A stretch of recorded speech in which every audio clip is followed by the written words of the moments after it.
prisoner's identity, hidden for decades.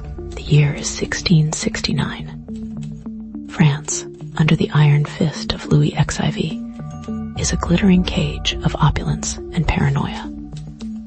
The Sun King, as he styles himself, reigns supreme. His court, a swirling vortex of silk, secrets, and whispered plots. Versailles, still under construction, is already a symbol of his absolute power, a monument to his ego. But beneath the gilded surface, fear festers. Informants are everywhere. Conspiracies bloom in the shadows, and a single misspoken word can lead to imprisonment, exile, or worse. In this climate of constant surveillance, a shadow figure emerges. A prisoner whose face is forever concealed. A man known only as the man in the iron mask. Our story begins not in the grand halls of Versailles, but in the grim, stone confines of the Pignerol fortress, high in the French Alps. It's here that Bénigne d'Auvergne de Saint-Mars, a jailer of unwavering loyalty to the crown, arrives with a new charge. This is no ordinary prisoner. The man's identity is to be kept secret at all costs. He is to be treated with a mixture of deference and extreme caution. Most disturbingly, his face must never be seen. Saint-Mars, a man accustomed to the dark secrets of the state, finds himself unnerved.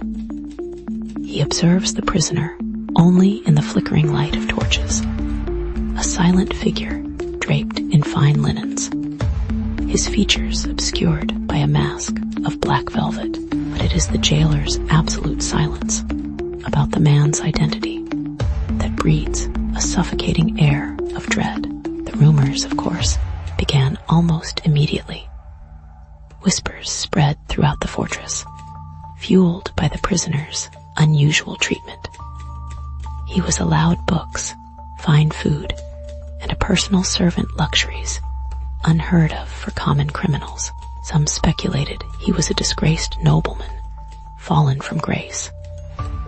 Others believed he was a foreign spy, caught in the act of betraying the French crown. But the most persistent and unsettling rumor centered on his mask. Why hide his face? What unspeakable crime had he committed?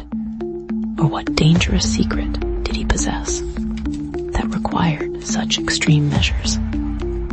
The very mystery surrounding the man in the iron mask became a source of fascination and fear, a symbol of the dark, hidden corners of Louis XIV's reign.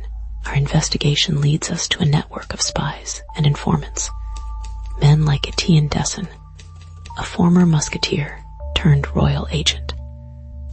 Desson's diaries, unearthed from dusty archives, paint a picture of a court riddled with paranoia and double-dealing. He writes of coded messages, secret rendezvous, and the constant fear of betrayal.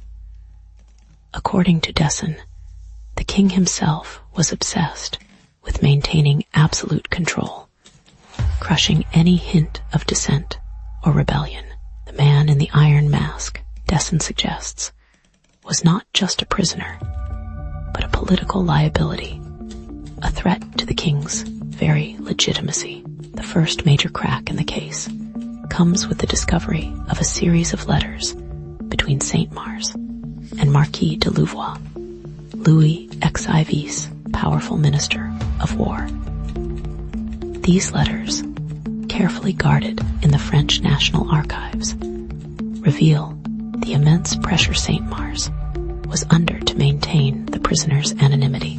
Louvois' instructions are chillingly precise. The prisoner is to be kept in isolation, his every need met, but his identity must remain a secret known only to a select few. One line in particular stands out. The consequences of his escape or his identification are too grave to contemplate. This fuels the suspicion that the prisoner was not merely a criminal, but someone whose existence threatened the very foundation of the French monarchy. The turning point arrives when we examine the royal genealogies. The Bourbon dynasty, like all royal families, was plagued by scandals, illegitimate children, and power struggles. Rumors had persisted for generations about secret alliances and hidden heirs. Could the man in the iron mask be a member of the royal family, a bastard son of a previous king, or even a brother of Louis XIV himself? The implications are staggering. If the prisoner had a legitimate claim to the throne, his existence would have thrown France into chaos, potentially triggering a civil war. This theory, though controversial, aligns with the extreme measures taken to conceal his identity. The investigation shifts to the Queen Mother, Anne of Austria, a woman of immense political power and influence. She was known for her ruthless ambition and her unwavering loyalty to her son, Louis XIV. Could she have been involved in concealing the prisoner's identity? Perhaps the man in the iron mask was a product of a youthful indiscretion, a secret she had guarded for decades to protect the reputation of the royal family. This theory gains traction when we discover that Anne of Austria maintained a close relationship with Cardinal Mazarin, the powerful First Minister of France, a man known for his secrets and his cunning. Mazarin becomes a prime suspect. Documents suggest that Mazarin had intimate knowledge of the royal family secrets and wielded considerable influence over Anne of Austria. Could he have orchestrated the imprisonment of the man in the iron mask to secure Louis XIV's claim to the throne? Perhaps the prisoner was a pawn in a larger game of political intrigue, a sacrifice made to maintain the stability of the French monarchy. The evidence is circumstantial, but the timing is suspicious. The prisoner's arrival at Pignerol coincides with a period of intense political maneuvering at the French court. The plot thickens when we uncover a coded message intercepted by royal intelligence. The message, believed to be sent by a sympathizer of the prisoner, speaks of a plan to orchestrate his escape. The message is vague, but it mentions a key and a hidden passage within the Pignerol fortress. This suggests that the prisoner was not entirely isolated, that he had allies on the outside who were willing to risk their lives to free him. The discovery of this coded message raises the stakes dramatically. It confirms that the prisoner was not simply a passive victim, but a figure of considerable importance, capable of inspiring loyalty and rebellion. In 1687, Saint Mars is transferred to the Isle Sainte Marguerite, a prison island off the coast of Cannes, taking his mysterious prisoner with him. The move, seemingly routine, is in fact a desperate attempt to further isolate the man and quell the persistent rumors surrounding his identity. On the island, the prisoner is housed in a specially constructed cell, far from the other inmates. The precautions are even more extreme than before. Guards are forbidden from speaking to him, and his food is carefully examined for any signs of communication. Yet, despite these measures, the rumors persist, fueled by the occasional glimpse of a masked figure walking along the battlements. The climax of our investigation arrives with the prisoner's final transfer to the Bastille in Paris in 1698. Saint Mars, now the governor of the infamous prison, brings his lifelong charge to the heart of the French capital. The Bastille, a symbol of royal authority and oppression, becomes the final stage for this tragic drama. Here, under even tighter security, the the man in the iron mask lives out the remaining years of his life.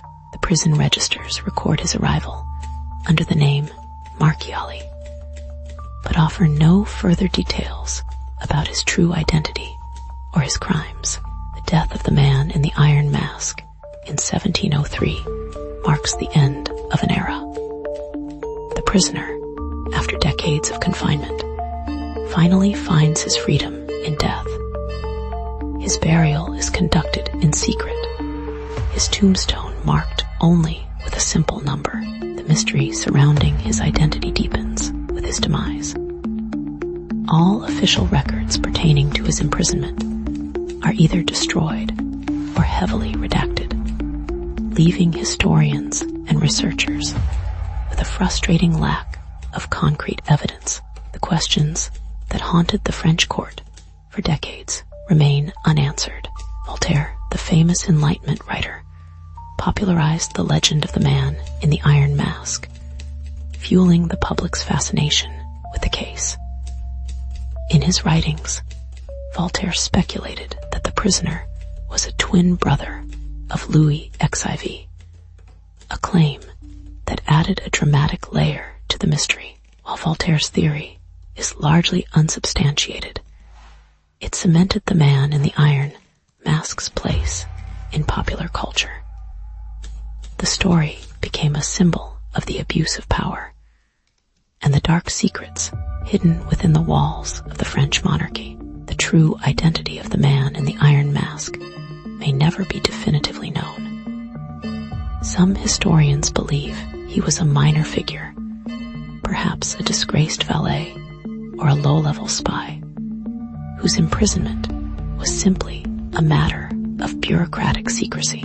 Others cling to the more romantic and sensational theories, suggesting he was a royal bastard, a political rival, or even a member of a secret society. The lack of conclusive evidence allows the mystery to endure, a tantalizing puzzle that continues to fascinate and intrigue.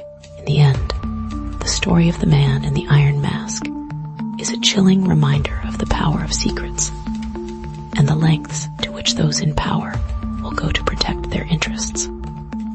Whether he was a prince or a pauper, his fate serves as a cautionary tale about the fragility of freedom and the enduring allure of the unknown. His masked face remains an enduring symbol of hidden truths and the dark underbelly of absolute power.